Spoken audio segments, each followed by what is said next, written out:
ever just stare at a shelf of Puppet Master DVDs at a thrift store, half of them sun-faded, half of them bootlegs, all of them spiritually decomposing, and feel the weight of the American dream pressing against your chest like a cheap, mass-produced ventriloquist dummy?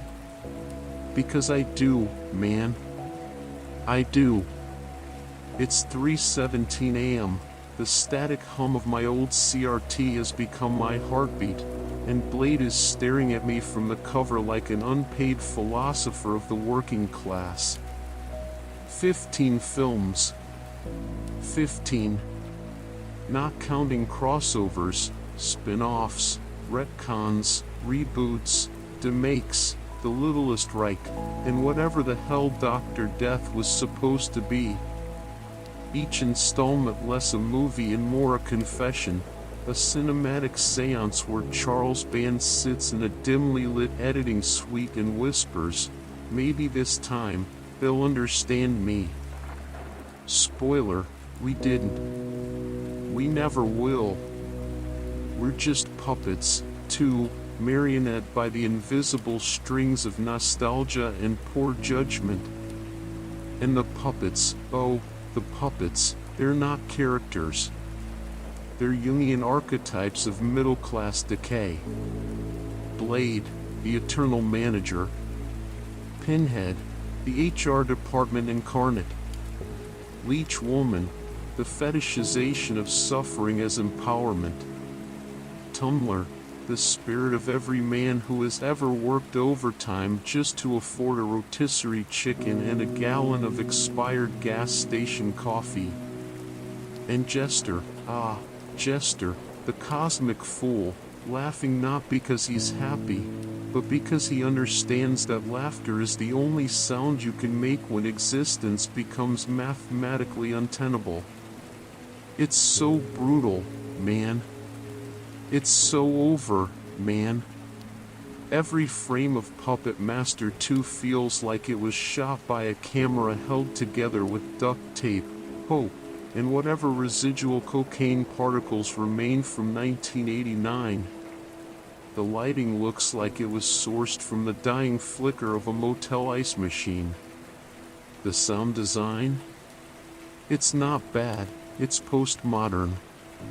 It's what happens when your boom mic becomes sentient and starts rejecting the concept of employment. And yet, there is truth here.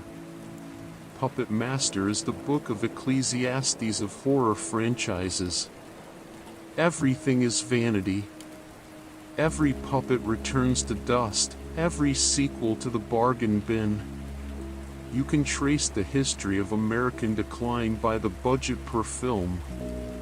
Puppet Master I, we had ambition. Puppet Master 4, we had fun.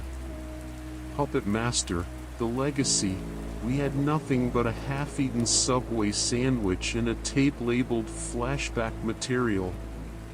The series has no timeline, only a feedback loop, an Ouroboros of VHS tape eating its own tail.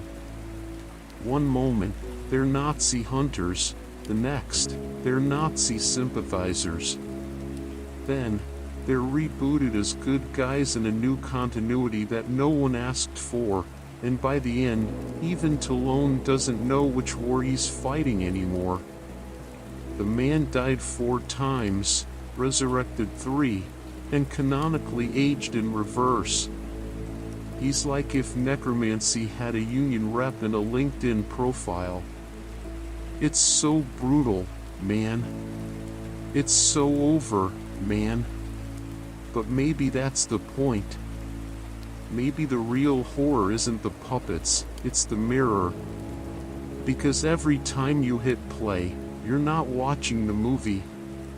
The movie is watching you. Toulon's puppets are powered by stolen souls, sure, but what do you think powers Netflix? What animates your scrolling thumb at 2 a.m.? What drives you to rewatch something you don't even like, just because it feels safe? We are all marionettes of media, dangling by Ethernet cords instead of strings. Blade doesn't stab his victims, he reminds them that they were born into a franchise. Tumblr doesn't drill through skulls, he drills through your attention span. Jester laughs, and so do you, because irony is the only permissible emotion in this decade. It's so brutal, man. It's so over, man. And can we talk about the puppetry?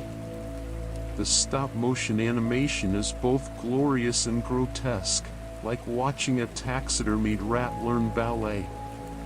Every movement is jittery, haunted, deliberate.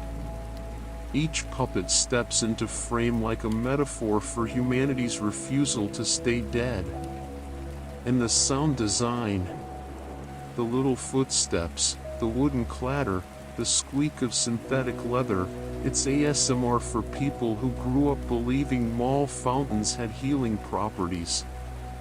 But the best part, the absolute apex of existential absurdity, is how serious everyone plays it.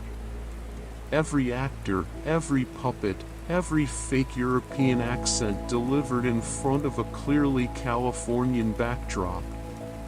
It's like watching the world end during a community theater production of Faust. The conviction is beautiful. It's deranged. It's divine. And don't even get me started on The Littlest Reich. That's not a movie. That's a cry for help disguised as a 4K Blu-ray. It's as if someone asked, what if trauma, irony, and tax incentives formed a production company? The puppets commit atrocities, the humans deliver exposition like it's court-ordered, and by the end, you're left wondering if you just watched satire, snuff, or a metaphor for post-industrial America. It's so brutal, man. It's so over, man. But here's the rub, and here's where the cosmic comedy hits. We keep watching. We can't not watch. Because the puppets may be lifeless, but they have purpose. They get up, they kill, they perform. They have more agency than the average person in a cubicle farm. At least Blade knows his job description. You don't. You're still waiting for your HR department to circle back. And that's the great irony of it all, the puppets are more human than we are. They're honest about their programming. They don't post inspirational quotes about self-care. They don't pretend to be anything else. They're not chasing work-life balance. They're chasing throats. And maybe, just maybe, that's enlightenment. Toulon was right, man. The secret of life is in the formula. Not the goo in the vial, the metaphor of it.